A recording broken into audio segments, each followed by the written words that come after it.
الحمدللہ رب العالمین والصلاة والسلام علی رسولہ الکریم اما بعد فاعوذ باللہ من الشیطان الرجیم بسم اللہ الرحمن الرحیم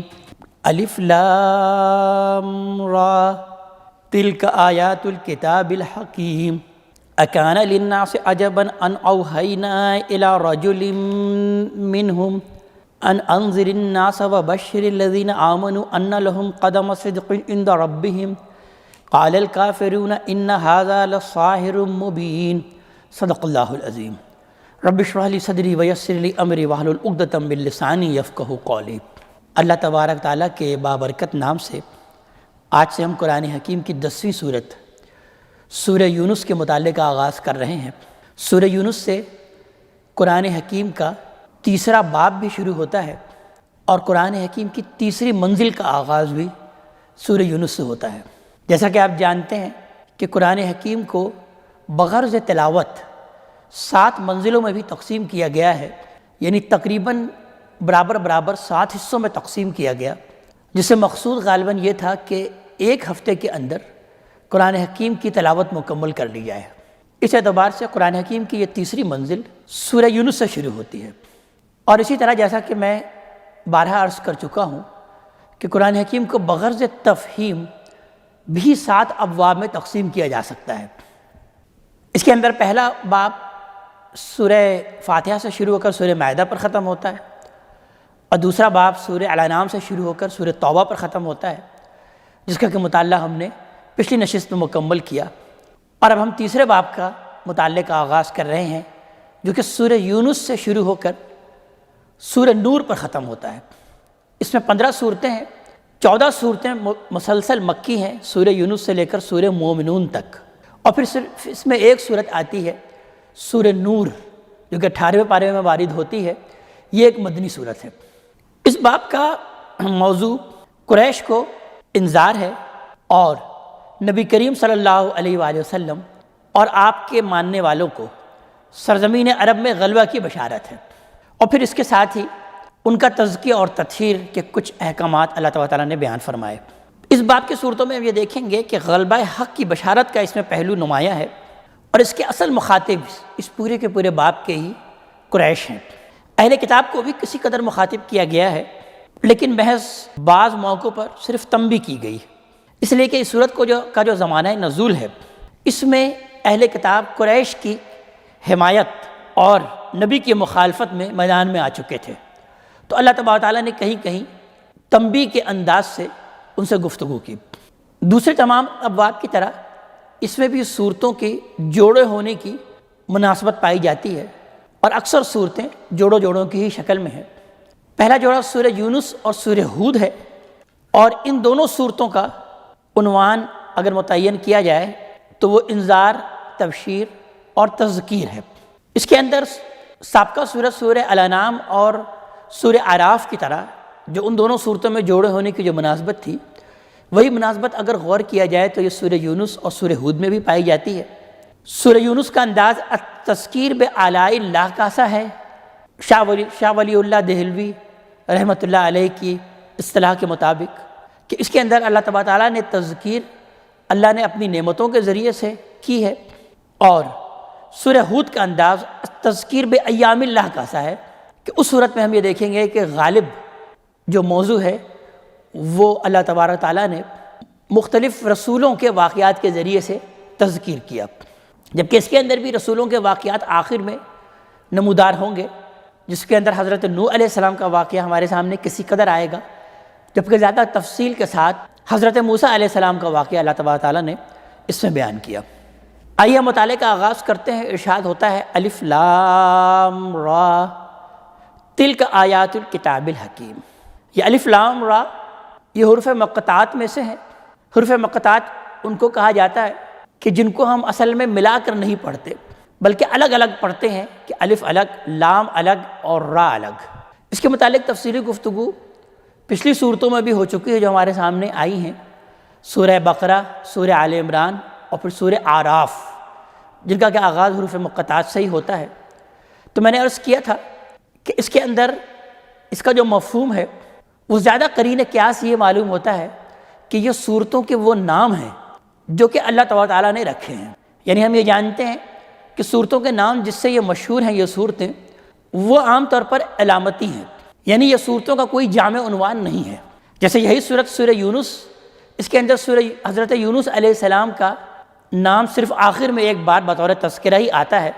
ورنہ یہ ایسا نہیں ہے کہ یہ پوری کی پوری صورت کوئی حضرت یونس علیہ السلام کی دعوت و تبلیغ، انذار و بشارت اور آپ کے حالات زندگی پر مشتمل ہو۔ تو اسی طرح بعض صورتوں کے نام اللہ تبارک تعالیٰ نے خود متعین کیے ہیں، انہی میں سے یہ صورت سورہ یونس ہے کہ ہم یہ کہہ سکتے ہیں کہ اس کا نام اللہ تبارک تعالیٰ نے الف لام را رکھا ہے،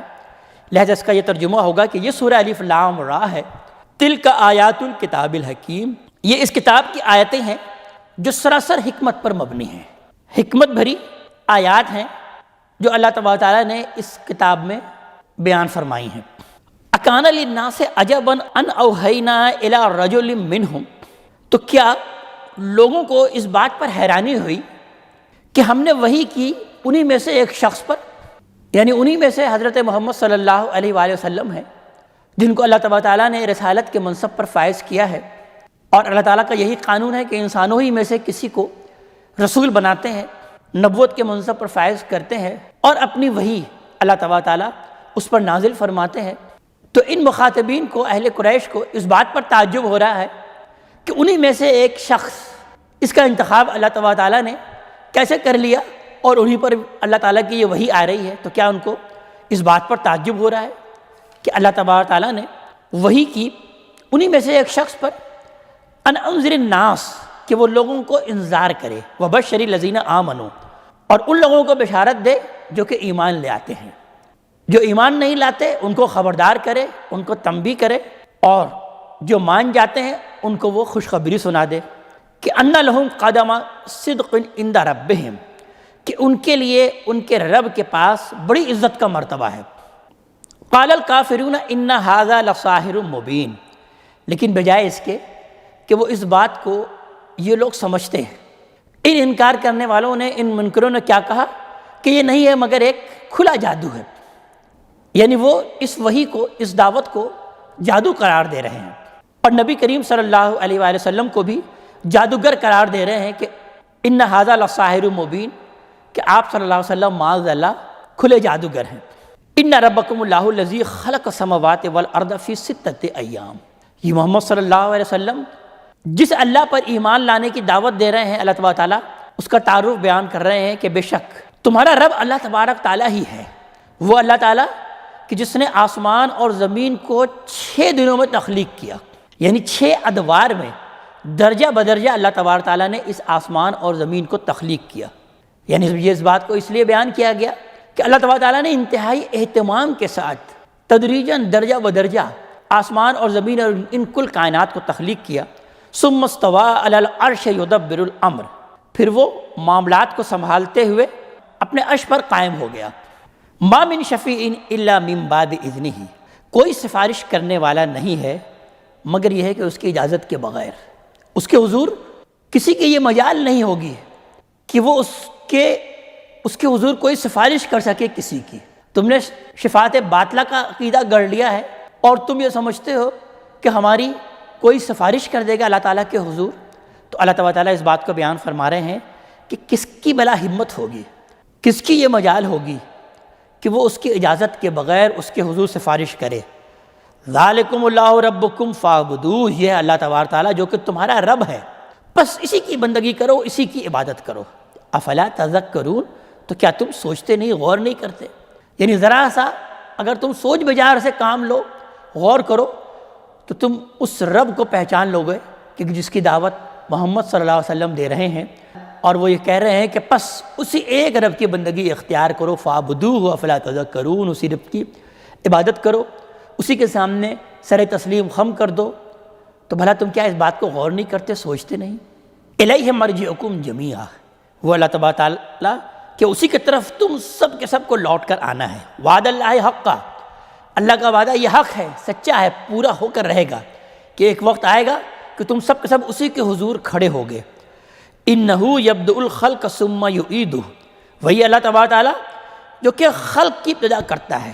جو کہ تخلیق کی ابتدا کرتا ہے، اور پھر اس کو دوبارہ اعادہ کرے گا۔ یعنی اسی نے تم کو عدم سے وجود میں لے کر آیا ہے،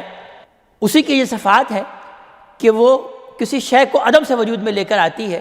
تو اللہ تبارک تعالیٰ تم کو اسی نے تخلیق کیا، تم کو عدم سے پیدا کیا کہ تم اس سے پہلے کچھ بھی نہیں تھے، تو وہی ہے اللہ تبارک تعالیٰ جو کہ اس کا اعادہ بھی کر لے گا اور دوبارہ تمہیں پیدا کرے گا۔ اور کیوں پیدا کرے گا؟ لِيَجْزِيَ الَّذِينَ آمَنُوا وَعَمِلُوا الصَّالِحَاتِ بِالْقِسْطِ، تاکہ ان لوگوں کو بدلہ دے کہ جو کہ ایمان لاتے ہیں اور عمل صالح کی روش اختیار کرتے ہیں، جو ایمان اور ایمان کے عملی تقاضوں کو پورا کرتے ہیں، اللہ تبارک تعالیٰ تاکہ ان کو بالقسط، انصاف کے ساتھ، عدل کے ساتھ بدلہ دے۔ اس لیے اللہ تعالیٰ اس دنیا کے بعد ایک دوسری دنیا تخلیق کرے گا، اور اس لیے اللہ تبارک تعالیٰ تمہاری تخلیق کے بعد تمہیں دوبارہ کھڑا کرے گا۔ والذین کفروا، اور وہ لوگ جو کہ انکار پڑی اڑے ہوئے ہیں، لہم شراب من حمیم، تو ان کے لیے ہوگا کھولتا ہوا پانی پینے کے لیے، وعذاب علیم بما کانوا یکفرون، اور ان کے لیے ہوگا دردناک عذاب بسبب اس کفر کے جو وہ کیا کرتے تھے۔ یعنی وہ لوگ جو کہ اہل ایمان ہیں ان کو بھرپور بدلہ ہے، اس دنیا میں ظاہر نہیں ملتا، نہ دیا جا رہا ہے، تو ایک دوسری دنیا اللہ تعالیٰ کھڑا کرے گا، تم کو اللہ تبارک تعالیٰ ایک دوسری بار تخلیق کرے گا تاکہ اہل ایمان کو ان کے ایمان کا اور ان کے عمل صالح کا اچھا بدلہ دیا جا سکے، اور وہ لوگ جو کہ جان بوجھ کر انکار پر اڑے ہوئے ہیں ان کو اس کی بھرپور سزا دی جا سکے، ان کو اس کا بدلہ مل جائے۔ تو اس لیے اللہ تبارک تعالیٰ اس تخلیق کی دوبارہ ابتدا کرے گا، تمہیں دوبارہ اٹھ کھڑا کرے گا۔ هو الذی جعل الشمس ضیاء، وہ اللہ تبارک تعالیٰ کہ جس نے سورج کو بنایا چمکتا ہوا تاباں، والقمر نورا، اور چاند کو اس نے بنایا نور، روشن۔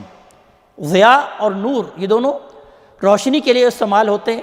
لیکن ضیاء میں روشنی کے ساتھ تپش کا عنصر بھی پایا جاتا ہے، جبکہ نور میں روشنی کے ساتھ ٹھنڈک کا عنصر پایا جاتا ہے۔ تو اللہ تعالیٰ بیان فرمایا ہے کہ سورج کو بھی اس نے روشن بنایا، لیکن اس کے اندر تپش بھی ہے، حرارت بھی ہے، اور چاند کو بھی اس نے روشنی دی، عطا کی، لیکن اس کے اندر ٹھنڈک ہے، سکون ہے، رات کی تاریکی والی ٹھنڈک ہے۔ وَقَدَّرَهُ مَنَازِلَ، اور اس نے مقرر کی اسی طرح سے اس کی منزلیں، سورج اور چاند کی منزلیں مقرر کی، لِتَعْلَمُوا عَدَدَ السِّنِينَ وَالْحِسَابَ، تاکہ تم برسوں کی گنتی جان سکو اور حساب کتاب کر سکو، یعنی وقت کا تم تعین کر سکو۔ تو وقت کا تعین اسی طرح سورج سے اور چاند کے ذریعے سے ہی ہوتا ہے۔ سورج سے ہر روز کے وقت کا تعین ہو جاتا ہے، تمہیں معلوم ہو جاتا ہے کہ ایک دن آج گزر گیا، اور چاند سے اسی طرح مہینے کا تعین ہو جاتا ہے کہ تمہیں معلوم ہو جاتا ہے کہ ایک ماہ یوں گزر گیا۔ ما خلق اللہ ذالک الا بالحق، اللہ نے یہ نہیں پیدا کیا یہ سب کچھ مگر یہ کہ حق کے ساتھ، بالحق پیدا کیا اللہ تبارک تعالیٰ نے، یعنی یہ سب چیزیں عبث پیدا نہیں کیا۔ یفصل الآیات لقوم یعلمون، اور وہ اپنی آیات کو کھول کھول کر بیان کر رہا ہے ان لوگوں کے لیے جو کہ علم والے ہیں، جو کہ جاننا چاہتے ہیں، علم رکھتے ہیں، وہ اس سے اللہ تعالیٰ کی بھی معرفت حاصل کر لیتے ہیں، ایمان بھی لے آتے ہیں۔ تو علم والوں کے لیے اللہ تبارک تعالیٰ اپنی نشانیاں کھول کھول کر یوں بیان کر رہا ہے۔ ان فی اختلاف اللیل والنہار، اور اسی طرح رات اور دن کے الٹ پھیر میں، یہ جو رات اور دن آتی رہتی ہے، کبھی رات اور کبھی دن، وما خلق اللہ فی السماوات والارض، اور آسمان اور زمین کے اس تخلیق میں لآیات لقوم یتقون، اس میں بھی نشانیاں ہیں ان لوگوں کے لیے، ان قوموں کے لیے جو کہ تقویٰ کی روش اختیار کرتے ہیں، جو کہ پرہیزگار ہیں، جو کہ اپنی زندگی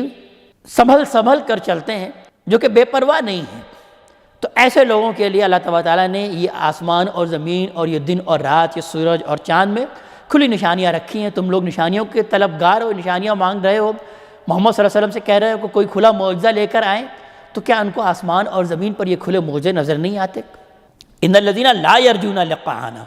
بے شک وہ لوگ کہ جو کہ ہماری ملاقات کی توقع نہیں رکھتے، جنہیں اس بات کا یقین نہیں ہے کہ ہم سے وہ ملیں گے، بالآخر آخرت برپا ہوگی اور ان کو ہم سے آ کر ملنا ہے، اور ان کا معاملہ یہ ہے کہ وَرَضُوا بِالْحَيَاةِ الدُّنْيَا وَاطْمَأَنُّوا بِهَا، وہ دنیائی کی زندگی پر راضی ہو چکے ہیں، دنیائی کی زندگی کو سب کچھ سمجھتے ہیں اور اسی پر مطمئن ہو کر بیٹھ گئے ہیں۔ وَالَّذِينَ هُمْ عَنْ آيَاتِنَا غَافِلُونَ، اور وہ لوگ ہیں کہ جو کہ ہماری آیتوں سے غافل ہیں، ہماری یہ نشانیاں جو آفاق اور انفس میں پھیلی ہوئی ہیں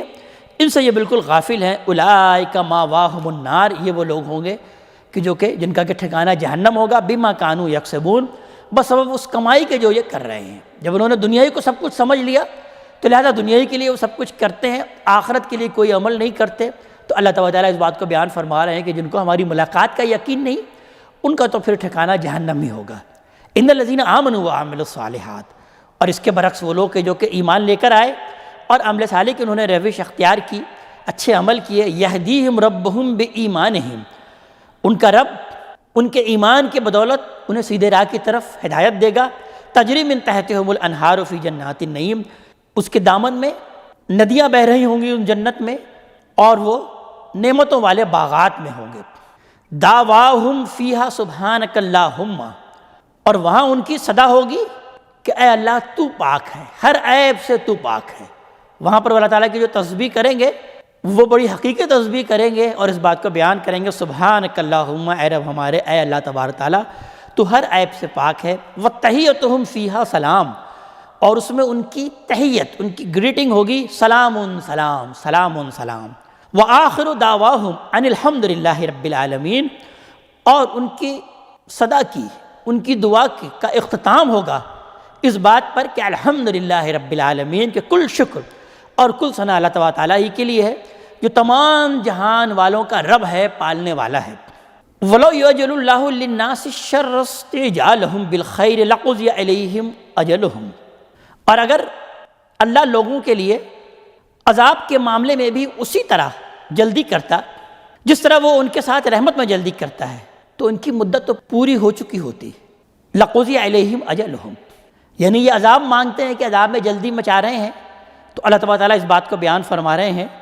کہ اگر اس معاملے میں اللہ تبارک تعالیٰ جلدی کرتا تو کب کا عذاب آ چکا ہوتا۔ فَنَظَرُ الَّذِينَ لَا يَرْجُونَ لِقَاءَنَا فِي طُغْيَانِهِمْ يَعْمَهُونَ، تو پس ہم چھوڑ دیتے ہیں ان لوگوں کو جو کہ ہماری ملاقات کی امید نہیں رکھتے، توقع نہیں رکھتے کہ ان سے ہمیں ملنا ہے، اسی طرح کہ وہ سرکشی میں بہکتے چلے جائیں، سرگرداں رہیں۔ اللہ تعالیٰ اسی طرح دنیا میں انہیں ڈھیل دیتا ہے کہ وہ اپنی سرکشی اور اپنی گمراہی میں جس قدر بہک سکتے ہیں بہک جائیں، تو یہ ان کو ڈھیل مل رہی ہے اس دنیا کی زندگی میں۔ وَإِذَا مَسَّ الْإِنسَانَ ضُرٌّ دَعَانَا عَلَىٰ جَنبِهِ أَوْ قَاعِدًا أَوْ قَائِمًا، اور انسان کا معاملہ یہ ہے کہ جب اسے تکلیف پہنچتی ہے تو وہ ہمیں پکارتا ہے، پہلوؤں کے بل لیٹا ہوا بھی، بیٹھا ہوا بھی اور کھڑا بھی، یعنی ہر حال میں پھر وہ ہمیں ہی پکارتا ہے۔ فَلَمَّا كَشَفْنَا عَنْ ضُرِّهِ، اور جب ہم اس سے اس کی اس تکلیف کو دور کر دیتے ہیں، مَرَّ كَأَن لَّمْ يَدْعُنَا إِلَىٰ ضُرٍّ مَسَّهُ، تو اب وہ گویا کہ یوں چل پڑتا ہے کہ ایسے جیسے اس کو کوئی تکلیف پہنچی ہی نہیں تھی اور اس نے ہمیں کبھی پکارا ہی نہیں۔ كَذَٰلِكَ زُيِّنَ لِلْمُسْرِفِينَ مَا كَانُوا يَعْمَلُونَ، اور اسی طرح ہم مزین کر دیتے ہیں ان لوگوں کے لیے جو کہ حد سے گزر جانے والے ہیں، ان کے اعمال کو، جو بھی وہ عمل کرتے ہیں، ان کے اعمال کو ہم خوشنما بنا کر انہیں دکھاتے ہیں، یعنی وہ اس طرح کے جو عمل کرتے ہیں اللہ تبارک تعالیٰ کو بھول جاتے ہیں، اس سے وہ اپنے عمل کو سمجھتے ہیں کہ یہ کوئی بہت اچھا عمل ہے، تو اللہ تعالیٰ اپنے قانون کے مطابق یہی عمل ان کو اور زیادہ آراستہ اور مزین اور خوشنما بنا کر دکھا دیتا ہے، تاکہ وہ اپنے اسی برے اعمال میں جتنا بڑھ سکتے ہیں بڑھ لیں، اور پھر اللہ تبارک تعالیٰ اپنی رسی کھینچتا ہے۔ وَلَقَدْ أَهْلَكْنَا الْقُرُونَ مِنْ قَبْلِكُمْ لَمَّا ظَلَمُوا وَجَاءَتْهُمْ رُسُلُهُم بِالْبَيِّنَاتِ، اور ہم نے تو تم سے پہلے کتنی ہی امتیں جو کہ ہلاک کر دی، یعنی نبی کریم صلی اللہ علیہ وسلم کے مخاطبین کو مخاطب کر کے اللہ تعالیٰ بیان فرما رہے ہیں کہ تم نے کبھی غور نہیں کیا کہ تم سے پہلے کتنی ہی امتیں، کتنی ہی بستیاں ایسی گزری ہیں جو کہ ہلاک ہوئی ہیں اپنے رسول کو انکار کرنے کے بسبب، لما ظلموا، جبکہ انہوں نے ظلم کیا، شرک کی روش اختیار کی، رسول کی بات پر ایمان لے کر نہیں آئے، وجاءتہم رسولہم بالبینات، اور ان کے پاس آئے تھے ان کے رسول کھلی نشانیوں کے ساتھ، وما کانوا لیؤمنوا، اور انہوں نے ایمان لا کر پھر بھی نہیں دیا، کذالک نجزی القوم المجرمین، اسی طرح ہم مجرم قوم کو بدلہ دیتے ہیں، ان کی جزا یہی ہوتی ہے کہ جو لوگ بھی جرم کرتے ہیں ان کی یہی سزا ہوتی ہے کہ پھر ہم ان کو دنیا میں بھی ہلاک کر دیتے ہیں۔ ثم جعلناکم خلائف فی الارض من بعدہم، اور پھر اس کے بعد ہم نے تم کو زمین میں جانشین بنا لیا، تم کو زمین میں خلافت عطا کر دی، اختیار اور اقتدار عطا کیا، یعنی ان کو ہم نے ہلاک کیا تو اس کے بعد ہم نے تم کو زمین میں خلافت عطا کی، لننظر کیف تعلمون، تاکہ ہم یہ دیکھیں کہ تم اب کیسا عمل کرتے ہو، یعنی دنیا میں جو تم کو اقتدار اور اختیار دیا گیا ہے، جو خلافت دی گئی ہے دنیا میں، تو وہ اس لیے دی گئی ہے تاکہ ہم تمہارے اعمال کو دیکھیں، خلق الموت والحیات لیبلوکم ایکم احسن عملا، ہم نے موت اور حیات کیوں تخلیق کی؟ تاکہ ہم جانیں کہ تم میں بہتر عمل کرنے والا کون ہے۔ وَإِذَا تُتْلَىٰ عَلَيْهِمْ آيَاتُنَا بَيِّنَاتٍ، اور جب ہماری آیت ان کے سامنے پڑھ کر سنائی جاتی ہیں، قَالَ الَّذِينَ لَا يَرْجُونَ لِقَاءَنَا، تو کہتے ہیں وہ لوگ کہ جو کہ ہماری ملاقات کی توقع نہیں رکھتے، جن کو یقین نہیں ہے کہ انہیں ایک دن اللہ تعالیٰ سے ملاقات کرنی ہے، ائْتِ بِقُرْآنٍ غَيْرِ هَٰذَا أَوْ بَدِّلْهُ، لے آئیے کوئی اور قرآن اس کے علاوہ اور یا اس میں کچھ تبدیلی کر دیجئے۔ یعنی وہ اس بات کو مانتے تھے کہ یہ قرآن چونکہ آپ نے خود سے اس کی تصنیف کرتے ہیں، خود گھڑ لیا ہے آپ نے، تو یہ جو قرآن آپ پیش کر رہے ہیں اس سے تو ہمارے بنائے ہوئے دین کی نفی ہوتی ہے، تو لہٰذا اس قرآن کو چھوڑ کر کوئی اور قرآن لے کر آئیے، یہ قرآن ہمارے لیے قابل قبول نہیں ہے، یا اس میں کچھ تبدیلی کر دیجئے ہماری مرضی کے مطابق، جو ہمارے دینی تصورات چلے آ رہے ہیں پہلے سے، کچھ ہمارے ان تصورات کو بھی اس میں ایکوموڈیٹ کیجئے، تو پھر ہم اس بات کو مانیں گے۔ تو اس بات کو کہا کرتے تھے کہ ائْتِ بِقُرْآنٍ غَيْرِ هَٰذَا أَوْ بَدِّلْهُ، لے آئیے کوئی اور قرآن یا اس میں کچھ تبدیلی کر دیجئے۔ قل،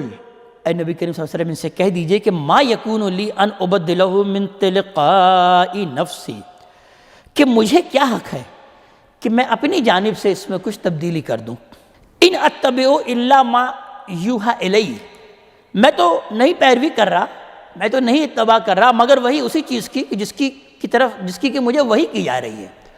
میں خود اس وحی کی پیروی کرنے والا ہوں، اس کی اتباع کرتا ہوں، مجھے کوئی حق نہیں پہنچتا، میرا کوئی اختیار نہیں ہے کہ میں اس قرآن میں تمہاری مرضی کے مطابق تبدیلی کر دوں۔ انی اخاف ان عصیت ربی عذاب یوم عظیم، اگر میں نے اپنے رب کی نافرمانی کر دی تو میں بڑے دن کے عذاب سے میں خود ڈرتا ہوں، یعنی میں خود اس قرآن حکیم کا مخاطب ہوں اور اس پر عمل کرنے کا میں خود مکلف ہوں، تو مجھے کوئی اختیار نہیں ہے کہ میں اپنی مرضی سے اس کے اندر کوئی تبدیلی کروں، اور مجھے خود اس بات کا اندیشہ ہے کہ اگر میں نے اپنے رب کی نافرمانی کی روش اختیار کی تو ایک بڑے دن کا عذاب مجھ پر بھی کہیں نہ آ لے۔ قل لو شاء اللہ ما تلوتہ علیکم، اے نبی کریم صلی اللہ علیہ وسلم آپ ان سے کہہ دیجئے اگر اللہ چاہتا تو میں اس کو تمہارے سامنے نہ پڑھتا، ولا ادراکم بھی، اور نہ تمہیں اس کی خبر دیتا، یعنی اللہ تعالیٰ کے حکم سے ہی میں تم کو یہ پڑھ کر سنا رہا ہوں، اس کے ذریعے سے تمہیں دعوت دے رہا ہوں اور تم کو وہ خبریں بیان کر رہا ہوں جو کہ قرآن حکیم میں بیان ہوئی۔ فقد لبثت فیکم عمرا من قبلہ، تو میں تو اس سے پہلے ایک عمر تمہارے درمیان گزار چکا ہوں، میں نے کب اس طرح کی بات پہلے کبھی کہی ہے؟ یعنی تم یہ جانتے ہو کہ مجھے کوئی ادب کا شوق نہیں تھا کہ میں اس طرح کی کوئی تحریر تمہارے سامنے پیش کرتا یا اس طرح کی بات کوئی تمہارے سامنے پیش کرتا، تمہارے سامنے تو میں ایک عمر گزار چکا ہوں، میں جو کچھ بیان کر رہا ہوں اللہ تبارک تعالیٰ ہی کی طرف سے بیان کر رہا ہوں۔ افلا تعقلون، تو پھر تم کیا عقل سے کام نہیں لیتے، سوچتے نہیں، غور نہیں کرتے؟ فمن اظلم ممن افتری علی اللہ کذبا، تو اس سے بڑھ کر ظالم کون ہوگا کہ جو کہ اللہ پر جھوٹ باندھے، یعنی ایک ایسی شے جو کہ اللہ تبارک تعالیٰ نے نہیں کہی اور وہ کوئی شخص آ کے کہے کہ اللہ تعالیٰ یوں بیان کرتا ہے، تو اس سے بڑھ کر ظالم کون ہوگا؟ یعنی میں تم کو یہ بات جو بیان کر رہا ہوں اللہ تعالیٰ کی طرف سے بیان کر رہا ہوں، اگر یہ اللہ تعالیٰ نے نہیں کہی اور میں اپنی طرف سے بیان کر رہا ہوں تو مجھ سے بڑھ کر ظالم کون ہوگا؟ تو اس سے بڑھ کر ظالم کون ہوگا کہ جو کہ اللہ تبارک تعالیٰ پر جھوٹ باندھے، او کذب بآیاتہ، اور یہ ہے کہ اس کی آیات کو جھٹلا دے، یعنی میں اگر یہ اپنی طرف سے بیان کر رہا ہوں تو پھر میں بہت بڑا ظالم ہوں، اور تم اگر اللہ تبارک تعالیٰ کی اس آیات کو جھٹلا رہے ہو تو تم سے بڑا ظالم کون ہوگا؟ انہ لا یفلح المجرمون، بے شک جو جرم کرنے والے ہیں، جو ایسے مجرم ہیں، وہ کبھی راہیاب نہیں ہو سکتے، کبھی فلاح نہیں پا سکتے۔ وَيَعْبُدُونَ مِن دُونِ اللَّهِ مَا لَا يَضُرُّهُمْ وَلَا يَنْفَعُهُمْ، اور وہ اللہ تبارک تعالیٰ کے سوا انہیں پوچھتے ہیں، ان کی عبادت کرتے ہیں جو نہ تو کوئی نقصان پہنچا سکتا ہے اور نہ ہی نفع دے سکتا ہے، یعنی اللہ کو چھوڑ کر وہ دوسرے معبودان باطل کو پکار رہے ہیں، ایسی ہستی کو کہ جن کے اندر کوئی ایسا اختیار حاصل نہیں ہے کہ وہ کوئی نفع پہنچا سکے یا کوئی نقصان پہنچا سکے۔ وَيَقُولُونَ هَؤُلَاءِ شَفَاعُنَا عِندَ اللَّهِ، اور وہ یہ کہتے ہیں کہ یہ ہمارے سفارشی ہوں گے اللہ تعالیٰ کے پاس، یعنی وہ دوسرے معبودان باطل کو کیوں پکارتے ہیں؟ محض اسی لیے کہ یہ اللہ کے حضور ہماری سفارش کریں گے۔ قُلْ أَتُنَبِّئُونَ اللَّهَ بِمَا لَا يَعْلَمُ فِي السَّمَاوَاتِ وَلَا فِي الْأَرْضِ، تو آپ کہہ دیجئے کہ کیا تم خبر دے رہے ہو اللہ تبارک تعالیٰ کو اس بات کی کہ وہ نہیں جانتا آسمان اور زمین میں جو کچھ بھی ہے، یعنی اس کو کسی سفارش کی، کسی شفاعت کی ضرورت ہی کیا ہے؟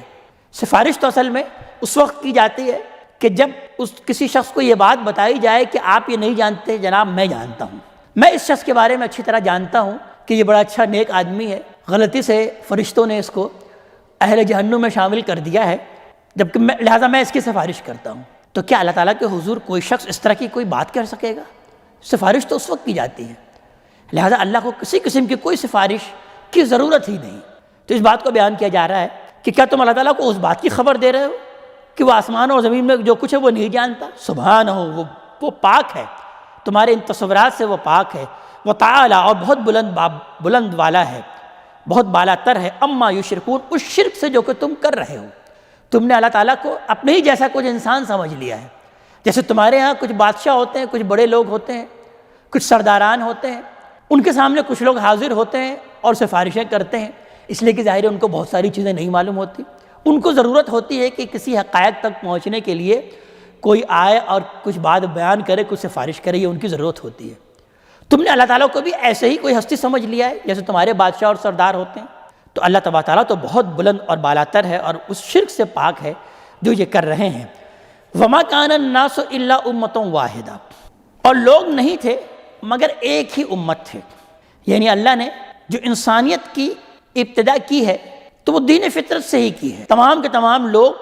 اسی دین فطرت کی وجہ سے ایک اللہ تبارک تعالیٰ ہی کی عبادت کرتے تھے۔ فَاخْتَلَفُوا، پھر انہوں نے اختلاف کیا، پھر ان کا معاملہ یہ ہوا کہ انہوں نے شرک اس میں خود شامل کر دیا۔ اللہ تعالیٰ نے انسان کو جس فطرت پہ پیدا کیا ہے اس فطرت کے تحت تو تمام انسان ایک امت واحدہ ہی تھے، لیکن اس اختلاف کے بعد وہ مختلف حصوں میں، مختلف ٹکڑوں میں، مختلف گروہوں میں بٹ گئے۔ وَلَوْلَا كَلِمَةٌ سَبَقَتْ مِن رَبِّكَ لَقُضِيَ بَيْنَهُمْ فِيمَا فِيهِ يَخْتَلِفُونَ، اور اگر آپ کی رب کی طرف سے پہلے بات ہو نہ چکی ہوتی تو پھر ان کے درمیان فیصلہ کر دیا جاتا جس معاملے میں یہ اختلاف کر رہے ہیں، یعنی اب یہ جو مختلف ہو رہے ہیں ان کے درمیان اسی وقت بھی اللہ تبارک تعالیٰ فیصلہ کر سکتے ہیں، لیکن اس کا ایک وقت معین ہے کہ قیامت کے دن اللہ تبارک تعالیٰ اس کا فیصلہ سنائے گا۔ وَيَقُولُونَ لَوْلَا أُنزِلَ عَلَيْهِ آيَةٌ مِّن رَبِّهِ، اور وہ یہ کہتے ہیں کہ کیوں نہیں نازل ہوئی ان پر ان کے رب کی طرف سے کوئی آیت، یعنی ان پر کوئی نشانی کیوں نہیں نازل ہوتی، یہ جس عذاب کی دھمکی دے رہے ہیں وہ عذاب آ کیوں نہیں جاتا۔ فَقُلْ، تو پس آپ کہہ دیجئے، اِنَّمَا الْغَيْبُ لِلَّهِ، کہ یہ غیب کے معاملات ہیں اور غیب تو سب کے سب اللہ تبارک تعالیٰ ہی کے لیے ہے، اللہ ہی ہے جو کہ غیب کے علم کو جانتا ہے۔ فَانْتَظِرُوا، تو پس تم بھی انتظار کرو، تم جس عذاب کا مطالبہ کر رہے ہو وہ تو آ کر ہی رہے گا، اگر تم اسی طرح انکار پر اڑے رہے تو لہذا تم بھی انتظار کرو۔ انی معکم من المنتظرین، اور بے شک میں بھی تمہارے ساتھ انتظار کرنے والوں ہی میں سے ہوں، میں بھی انتظار کر رہا ہوں۔ وَإِذَا أَذَقْنَا النَّاسَ رَحْمَةً مِّن بَعْدِ ضَرَّاءَ مَسَّتْهُمْ، اور جب ہم چکھاتے ہیں لوگوں کو رحمت کا مذاق اس تکلیف کے بعد جو کہ ان کو پہنچی تھی، اذا لہم مکر فی آیاتنا، پھر وہ ہماری نشانیوں میں، ہماری آیات میں وہ مکر کرنے لگتے ہیں، ہیلا بیان کرنے لگتے ہیں۔ قل اللہ اسرع مکرا، اے نبی کریم صلی اللہ علیہ وسلم، اے محمد، آپ ان سے کہہ دیجئے کہ اللہ اپنے ہیلوں میں خوب تیز ہے، وہ جو چالے چلے گا تم اس سے بچ نہیں سکتے۔ انا رسولنا یکتبون ما تمکرون، بے شک ہمارے فرشتے لکھ رہے ہیں جو بھی یہ مکر کرتے ہیں، جو بھی یہ چالے چلتے ہیں۔ هو الذی یسیرکم فی البر والبحر، وہی اللہ تبارک تعالیٰ جو تمہیں چلاتا ہے خشکی میں بھی اور دریا میں بھی، یعنی اللہ تعالیٰ پھر اب اگلی آیت میں اس کو مثال کے ذریعے سے سمجھا رہے ہیں کہ اللہ تبارک تعالیٰ دنیا میں بھی، خشکی میں بھی تم کو چلا رہا ہوتا ہے اور دریا میں بھی چلاتا ہے۔ حتی اذا کنتم فی الفلک، یہاں تک کہ جب تم کشتی میں ہوتے ہو، وجرین بہم برریح طیبا، اور ان کے ساتھ وہ انہیں لے کر بڑی موافق ہوا کے ساتھ کشتی چل رہی ہوتی ہے، وفرحوا بہا، اور اس کشتی میں جب وہ ہوائیں آ رہی ہوتی ہیں وہ بڑے خوش ہوتے ہیں، بڑے شادمان ہوتے ہیں۔ جاءتھا ریح عاصف، پھر اس کے بعد ان پر ایک آ جاتی ہے تیز اور تند ہوا، وجاءہم الموج من کل مکان، اور پھر ہر طرف سے موج ان کے پاس آ جاتی ہے، موجیں آ رہی ہوتی ہیں۔ وظنوا انہم احیط بہم، اور پھر انہوں نے اس وقت گمان کر لیا ہوتا ہے کہ اب تو وہ گھیرے میں آ گئے ہیں، انہیں گھیر لیا گیا ہے، یعنی اب کشتی ڈوبنے والی ہے۔ پھر اس وقت کیا معاملہ ہوتا ہے؟ دعوا اللہ مخلصین لہ الدین، وہ اللہ تبارک تعالیٰ ہی کو پکارتے ہیں اس وقت اپنے دین کو خالص کر کے، پھر ہی وہ کسی معبودان باطل کو نہیں پکارتے، اس وقت ان کا معاملہ تو یہی ہوتا ہے کہ وہ صرف اور صرف ایک اللہ تعالیٰ ہی کو پکار رہے ہوتے ہیں، اور پھر کہہ رہے ہوتے ہیں کہ لئن انجیتنا من ھذہ لنکونن من الشاکرین، کہ اگر تو نے ہمیں نجات دے دی اس سے، یعنی اس وقت جو یہ مصیبت آئی ہوئی ہے، یہ جو تیز اور تند ہوا آ گئی ہے اور جو موجیں آ گئی ہیں اور کشتی اب ڈوبنے کے قریب ہے، تو اگر اے رب ہمارے تو نے اگر ہمیں نجات دے دی اس سے، تو پھر اب ہم انتہائی شکر گزار بندوں میں سے ہو جائیں گے۔ فلما ان جاءہم، تو پھر جب ہم نے انہیں نجات دے دی، اذا ہم یبغون فی الارض بغیر الحق، تو پھر اس کے بعد وہ زمین میں ناحق سرکشی کرنے لگ جاتے ہیں، طغیانی پر اتر آتے ہیں، اللہ تعالیٰ کی نافرمانی کی روش اختیار کرتے ہیں۔ یا ایھا الناس انما بغیکم علی انفسکم، کہ اے وہ لوگو، اے انسانوں، تمہاری یہ ساری سرکشی، شرارتیں، اس کا وبال تمہاری اپنی ہی جانوں پر ہے۔ متاع الحیات الدنیا، یہ دنیا کی زندگی کا متاع ہے، یعنی دنیا کی زندگی نے تمہیں غفلت میں ڈال رکھا ہے، جس سے تم اللہ تعالیٰ کو یاد نہیں رکھتے۔ اس غفلت میں پڑے ہوئے دنیا کی زندگی کی وجہ سے تو یہ دنیا کی زندگی محض چند روزہ ہے، کچھ تھوڑا سا متاع ہے، کچھ تھوڑے سے فائدے کی شے ہے۔ ثم الینا مرجعکم، پھر تم سب کو ہماری طرف لوٹ کر آنا ہے۔ فننبئکم بما کنتم تعملون، تو پھر ہم تم کو بتلا دیں گے جو بھی تم عمل کرتے تھے، تمہارے ایک ایک عمل کو اللہ تعالیٰ وہاں واضح کر دے گا۔ انما مثل الحیات الدنیا، دنیا کی زندگی کی مثال تو ایسی ہے، یعنی تم دنیا کی زندگی میں ریچھ گئے ہو، اسی کو سب کچھ سمجھتے ہو، تو میں تم کو دنیا کی زندگی کی مثال سمجھاتا ہوں کہ دنیا کی زندگی کی مثال تو ایسی ہے کہ انزلناہ من السماء، کہ ہم نے آسمان سے پانی اتارا، فاختلط بہ نبات الارض، تو زمین کی نباتات اس سے خوب نکل گئیں، مما یاکل الناس والانعام، جس سے کھاتے ہیں لوگ بھی، انسان بھی، اور چوپائے بھی، جانور بھی کھاتے ہیں اس اناج کو۔ حتی اذا اخذت الارض زخرفها، یہاں تک کہ وہ زمین جب اپنی رونق کو پکڑ لیتی ہے اور خوب مزین ہو جاتی ہے، وزینت، اور خوب بناؤ سگھار اختیار کر لیتی ہے، خوب ہریالی آ جاتی ہے، وظن اہلها انہم قادرون علیہا، اور زمین والے پھر اس وقت یہ خیال کرتے ہیں کہ اب تو ہم اس پر قدرت رکھنے والے ہیں، یعنی یہ سارے کے سارے اناج اور پھل اور پودوں پر ہمیں خوب اختیار ہے۔ اتاها امرنا لیلا او نہارا،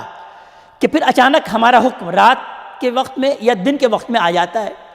یعنی ہمارا کوئی ایسا فیصلہ آ جاتا ہے کہ وہ سب کے سب پھل اور سب کے سب یہ سبزے ضائع ہو جاتے ہیں۔ فجعلناها حصیدا کأن لم تغن بالامس، تو پھر ہم نے اس کو اس وقت اس کو کر دیا ایسا کہ جیسے کہ وہ کٹا ہوا ڈھیر ہو، اور جیسے کہ وہ کل یہاں پر ایسی کوئی باغات تھے ہی نہیں، کل تو کچھ تھا ہی نہیں، اس طرح سے ہم اس کو چٹیل میدان کر دیتے ہیں۔ کذالک نفصل الآیات لقوم یتفکرون، اور اسی طرح ہم اپنی آیتیں کو کھول کھول کر بیان کر رہے ہیں ان لوگوں کے لیے جو کہ غور و فکر کرنے والے ہیں، یعنی یہ مثالیں جو ہم بیان کرتے ہیں وہ اسی لیے بیان کرتے ہیں کہ تم اس پر ان مثالوں کے ذریعے سے کچھ غور و فکر کرو، کچھ سوچو اور کچھ رہنمائی حاصل کرو۔ اللہ تبارک تعالیٰ ہمیں اپنے کلام کا فہم عطا فرمائے اور عمل کی توفیق عطا فرمائے۔ اقول قولی ھذا واستغفر اللہ لی ولکم ولسائر المسلمین والمسلمات۔